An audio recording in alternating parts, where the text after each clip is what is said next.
as a child, I was always interested in fantasy and science fiction films and Star Trek, and that sort of led into watching a lot of science fiction movies in the mid-'70s, sort of at the height with Close Encounters and Star Wars.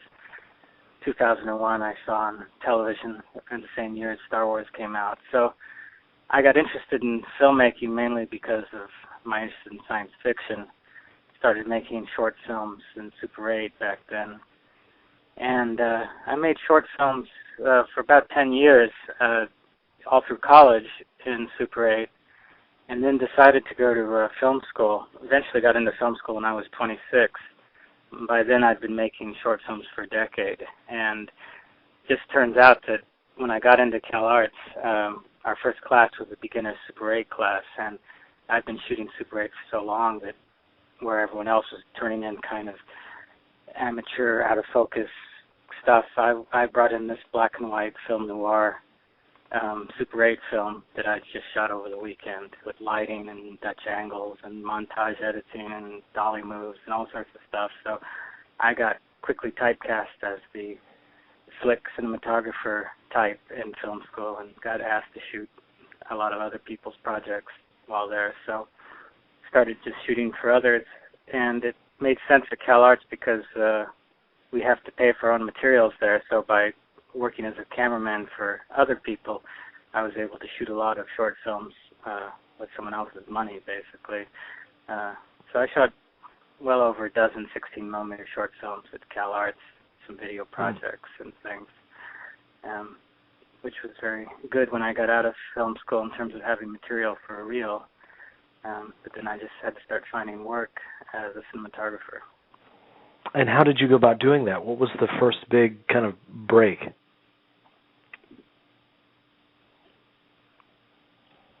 I don't know if there was one big break. It was a series of little breaks. Basically, I got out of film school. I started being the DP on independent feature films right away. My first one was more or less a big student film. It was a fellow Cal Arts graduate. Had put some money together. It was all, no one got paid on it or anything. But it was in 35 millimeter, as most independent films were still shooting back then on. In fact, most of my low-budget films were all 35 millimeter, except for one Super 16 film. But I did this low-budget film, deferred pay, and a very tiny budget, and based on that, another Cal Arts graduate who was assisting producers who were looking to develop feature projects basically passed my name along to a director, first-time director. He asked me to shoot a little thriller he had written, and at the time it was going to be, like a $50,000 feature, maybe he even shot on Betacam equipment, when he got $1 million budget for it, and suddenly it became a 35 millimeter feature. His new producers wanted him to find a new DP, but he was determined to stick with me after he had hired me, so I was lucky in that sense. And they were very happy with the final product, so I knew what I was doing. And which film was that? It was a straight-to-video thriller called Lipstick Camera. Okay. Which was, I got out in film school in 91, and I did my first feature in 92, and then I did this Lipstick Camera in 93. So I had 2 features to my credit. Then my third feature was another film that this Cal Arts graduate was helping produce, like a $500,000 little film, a drama. And then a producer of straight-to-video thrillers basically saw Lipstick Camera and liked the way it looked and asked me to shoot some straight-to-video projects. They were being sold in Europe and television, and I did like 7 features for him in 35 millimeter, and they all had budgets near $1 million. So it was a pretty good deal for me. But after, by then I had about 10 or so features to my credit. This is around 1998. I decided I wanted to move back into kind of independent art house cinema work and not get stuck in low-budget genre film. So I met Michael Polish who had gone to Cal Arts while I was there, and and while he was in the art school and I was in the film school. And in '94, we had done a short film together. But in '98, he had gotten funding for a feature film, which was Twin Falls, Idaho. And I shot that, and it went to Sundance. I got a Spirit Award nomination. I got an agent out of that. So it all started the ball rolling for me in terms of art house cinema kind of movies. And you've been with him ever since, right?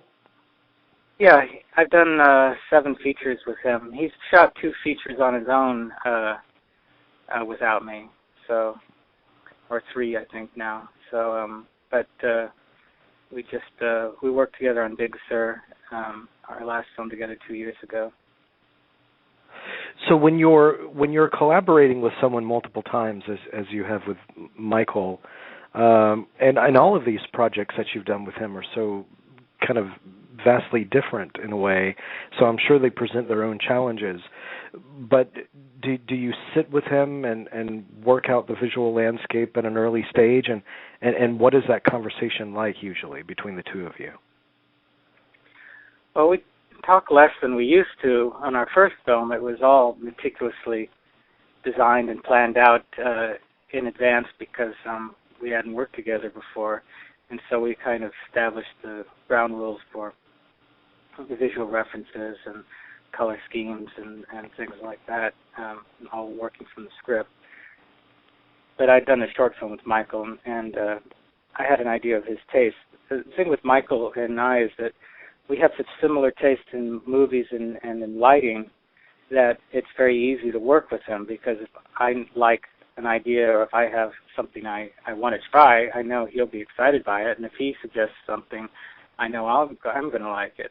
And he has great taste in wardrobe and locations and everything. So it's very easy in that sense to work with someone who has a visual style that's so similar to my own in terms of tastes and stuff. But we did Twin Falls, Idaho, and then our next film was a very small film called Jackpot, which was one of the first 20p HD features shot. And this was in 2000. And it was sort of the height of the DV revolution and Dogma films, and they wanted to do something on a very low budget in video, partly just to experiment and try to shoot that way. But I had a sense that Michael wasn't going to be happy with the technical quality of a DV camera, and so I started looking into PAL Betacam equipment and high-def equipment just to see if it was in our budget. And I had some experience at that time with Betacam because I've been shooting some infomercials and EPKs and stuff, so I was very comfortable with video equipment. Mm-hmm. And the Sony F900 just came out, the 24p camera, and they brought a rental house in LA called Sim Video, which also has an office in Vancouver. They had just bought the new F900 for a TV series called Earth Final Conflict, and they brought a camera body down to Los Angeles to demo it to TV shows, trying to convince them to switch from film to HD. And they showed the camera to Rodney Charters, who was shooting Roswell at the time in Super 16, trying to see if he was interested in using 24p HD instead. So just by coincidence, a number of actors in Roswell act in the Polish Brothers film, so we all kind of know each other.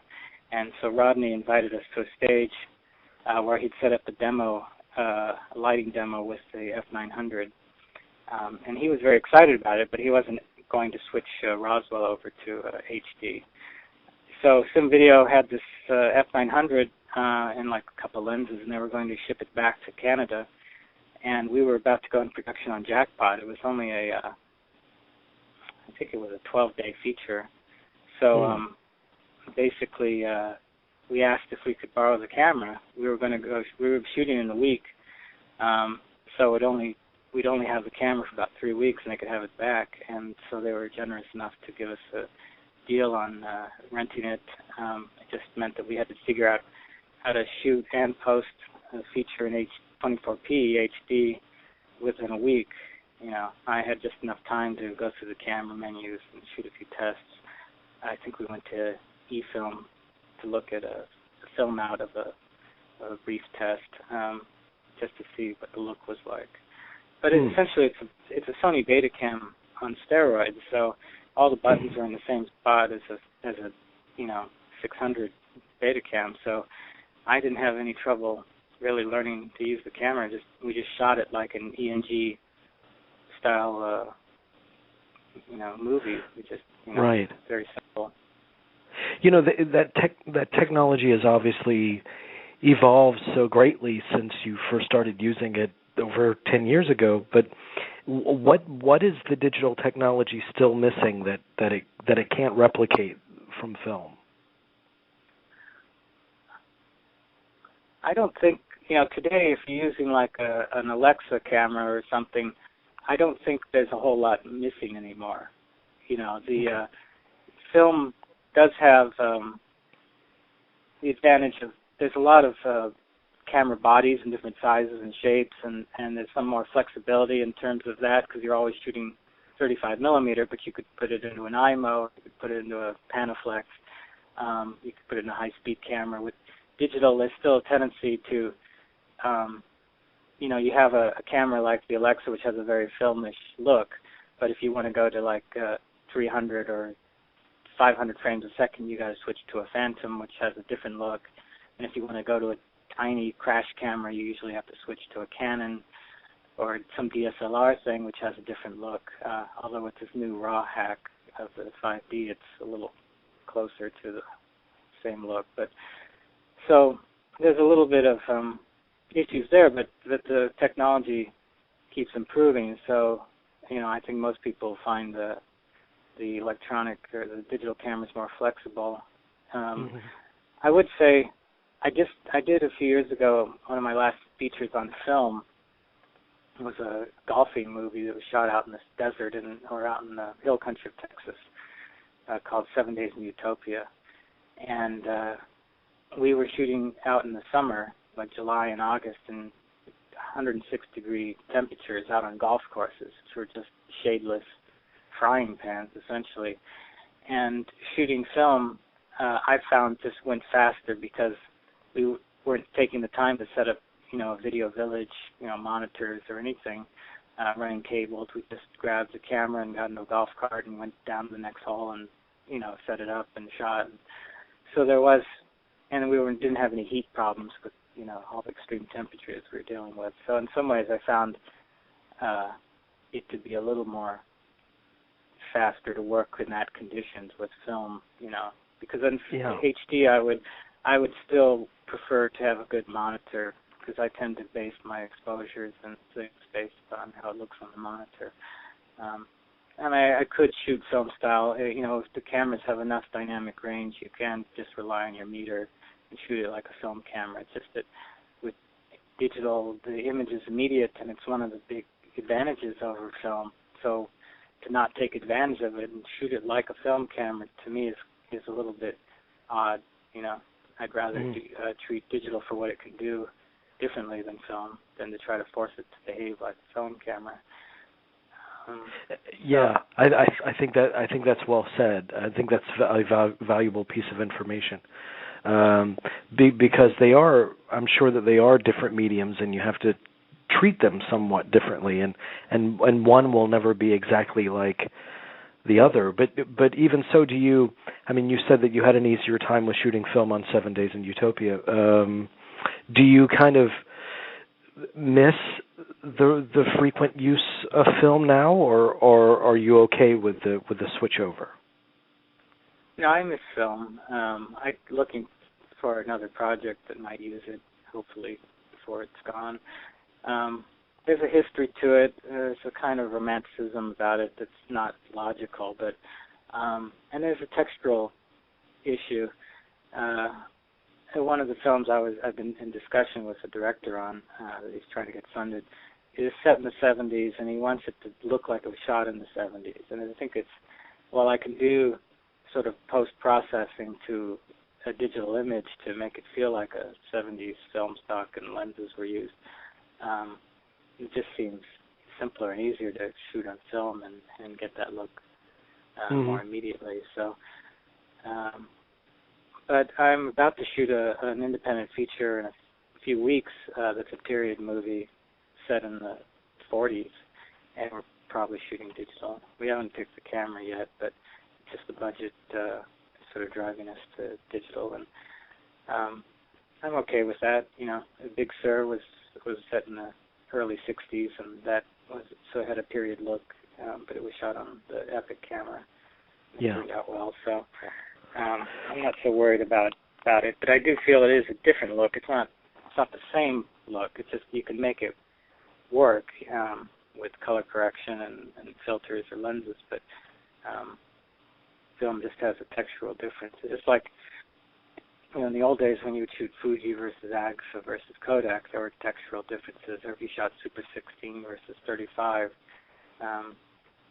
I think as a cameraman, mainly what I want is our choices, and it bothers me when choices start disappearing as opposed to, you know, increased number of choices. On one hand, digital cameras, for a few years now, if you're shooting features, it's sort of boiled down to like a Red camera or the Alexa, or if you wanted to try like the older Genesis or F-35 cameras for digital at the high end. But now with the Canons and the Sony F-55s and things like that, there's starting to be more choices for shooting features digitally that are all, you know, fairly high resolution. Mm-hmm. So that's good to have choices, and the post-production has gotten more standardized and simpler, and I think that's good. We're still in a bit of a Wild West with the workflow issues, but it's one of the recent advantages to the Alexa camera becoming so popular for television and for features is that it's not really a technical advantage. It's just that simply camera crews are starting to use the same camera, you know, year after year, and handling that workflow year after year. So you do an Alexa show, you can pretty much just implement the workflow on the last Alexa show you did, and the camera systems are all used to that. The whole system of downloading and creating dailies is a lot more standardized now. I'm not saying that's technically a great thing to be stuck in one format, but it's still more like film in the sense that the workflow is more standardized, so the crew isn't trying to learn new technology. For a while there, it seemed every show I was doing, it was, you know, the first time an Alexa was being used by this camera system, the first time Red 1 was being used, the first time an Epic was being used, and the crews are trying to figure out, you know, accessory power and all sorts of the doodads that have to go onto the camera and getting it rigged, and then figuring out, you know, how to back up and download and create dailies, and then you continued on to the final color correction, you know, in terms of the conversion of the files and final color correction. It was all being done for the first or second time, so there was a lot of teaching each other, you know, teaching producers too. That's starting to be less common. People are starting to have done multiple shows where they have to back up data, or multiple shows where they have to convert raw files or things like that. So, yeah. I had a question for you about location, because location plays such a crucial role in many of the films that you've shot. I mean, I'm thinking of especially something like North Fork, or even the Astronaut Farmer, or something like that. Tell me how important it is for you to be familiar with those locations before you can scheme out the visual landscape of the film. Well, first, you know, the ideal thing is to be on location to shoot that location, which seems like an obvious thing, but the truth is a lot of shows, because they're chasing tax breaks in various states, are shooting in one city and trying to fake it for another, or shooting in one landscape and trying to fake it for another. So you can't fully take advantage of what is there because you're trying to hide where you are. And that's sort of a frustrating experience as an artist, because you really want to, when you go somewhere new, you want to kind of absorb the place and then capture it in a certain light, and to not be able to do that because you should be shooting in a different place actually is frustrating. I did the pilot for The Good Wife, which is a show set in Chicago, and it's now shot in New York, but the pilot was shot in Vancouver. And to fake Chicago and Vancouver was very difficult. A lot of locations, it was all about hiding Vancouver, hiding the mountains and hiding the water and hiding all sorts of things. But then the next pilot I did was the Chicago Code pilot, and we went to Chicago to shoot Chicago, and it was a fantastic experience because in the story the police went all around the city, so we had to scout like the worst neighborhoods and the most expensive neighborhoods, and we went to, drug houses, we went to expensive law offices, and we could capture that range of Chicago, for the pilot, and take advantage of what the city could offer, and it was a very exciting experience. So I'm much happier when I'm on those kind of shoots where when you go to a location you can wander around and try to capture it rather than mask it. But, there is a challenge. I mean, it's kind of a technical, fun challenge in faking something, and a lot of filmmaking is fakery. But sometimes it can be frustrating when you just can't, take advantage of something. It can happen even though North Fork was a very artistic film where we went to Montana to shoot it, and it was written for Montana. And the Polish brothers had grown up in Montana, so they knew the area. But because the color scheme of the film was extremely desaturated, we wanted as much of a black and white feeling as we could get. I remember every day and it's mostly a day movie, day interior and exterior. Every day we'd wrap at sunset and get in our van and drive back to our hotel, and this spectacular Technicolor sunset would be going on, outside the window of the car, and I kept looking at these sunsets thinking, I could win an Oscar if I shot these sunsets, but they have no place in the movie. Right. They're extremely saturated and colorful and reds and oranges, and our film was just gray on gray, with a little bit of blue.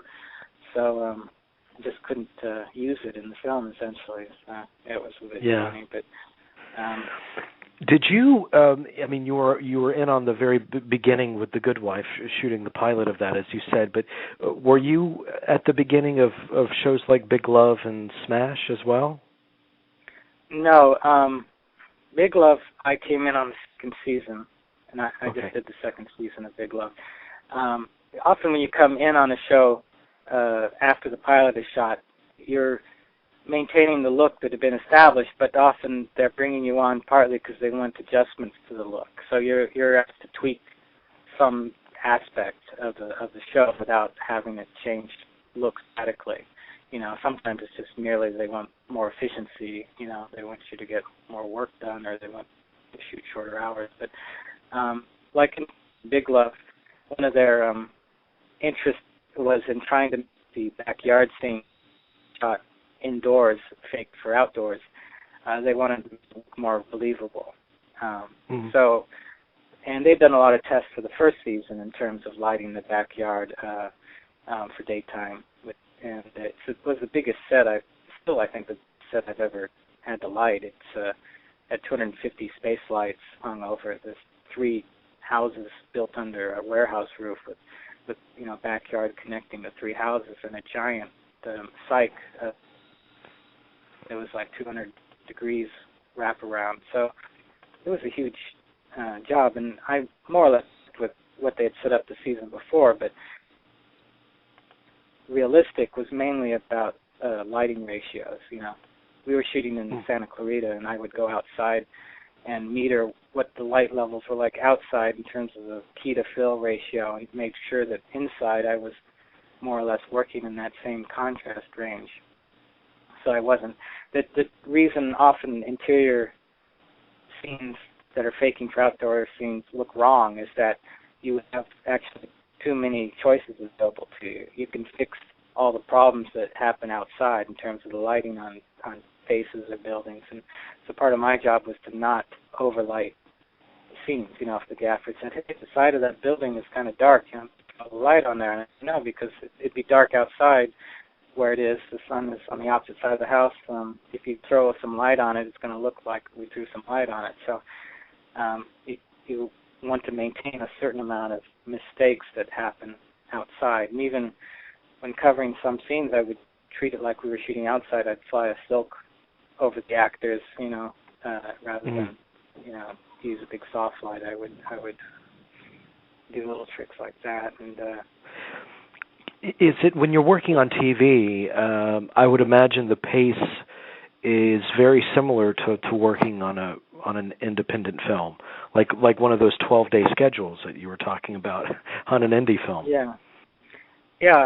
Big Love was the first TV series I shot, and the concern was, can you handle shooting 6 pages a day or 7 pages a day? And I was like, that's what I shoot on independent films all the time. So the page count is very similar between independent films with 4 or 5 week schedules versus a TV show with a 10-day schedule or 9-day schedule for an hour episode or whatever it is. The difference is television spends the money, in a sense, to be efficient and work faster. In independent films, there often isn't a budget for things like a pre-rig crew and a wrap crew and pre-calls and all these things that help you get running the shooting quicker.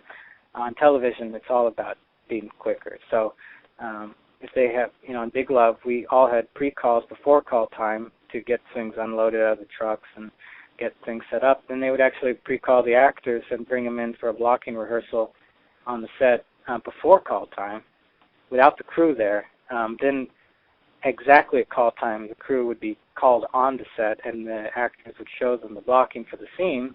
The actors would leave for hair and makeup, and usually we were lit in 15, 20 minutes. So we were, getting in the stage work, we were getting our first shot off in 20 minutes. We're on a feature film, if you can't pre-call people or things, then, you're running power across the street to the generator, you're unloading trucks, all sorts of stuff, and you can't get a first shot off, for an hour or so because they're just waiting for power or waiting for things like that. Television just doesn't want to wait for that stuff, so they'll spend the money for what they need to do to get the ball rolling.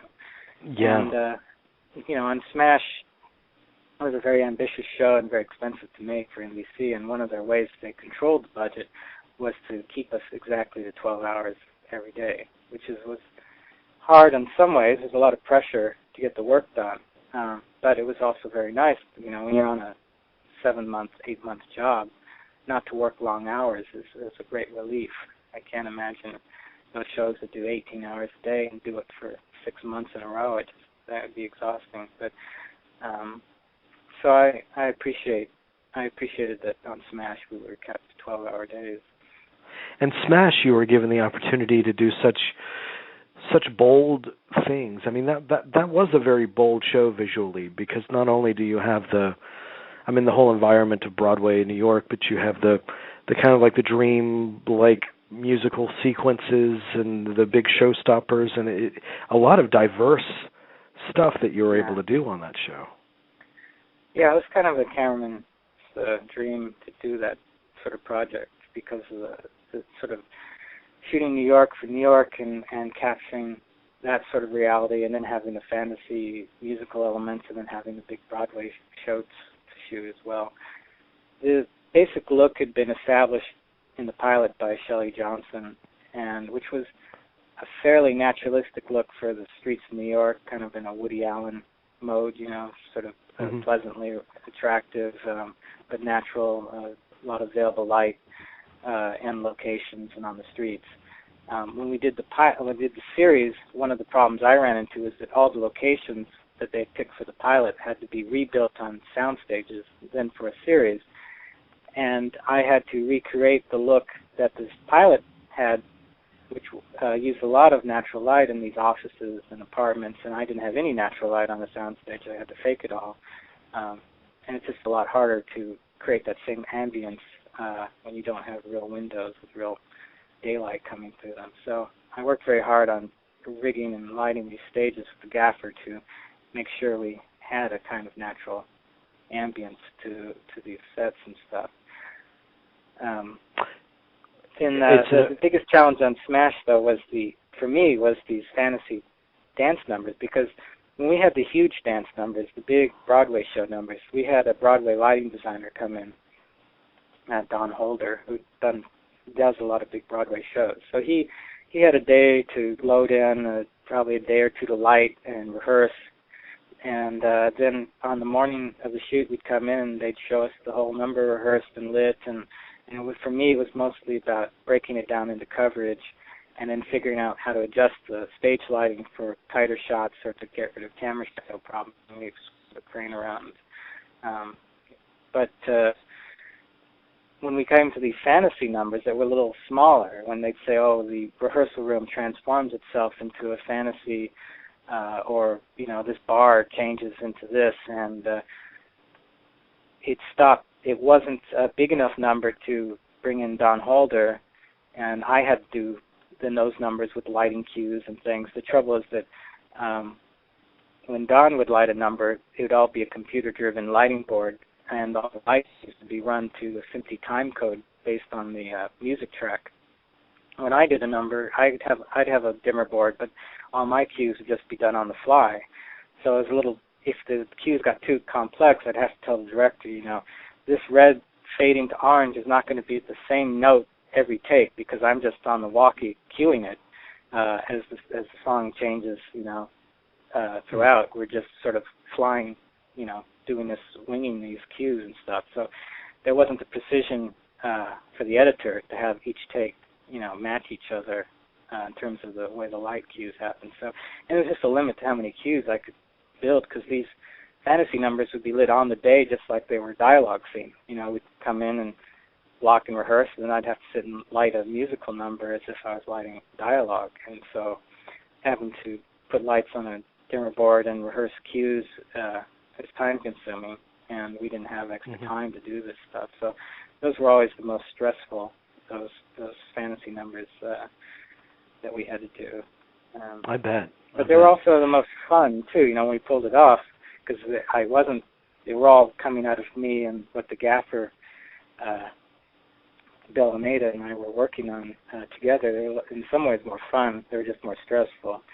But I could make up stuff with filters, too, and camera moves and things. They were fantasies. It was kind of fun.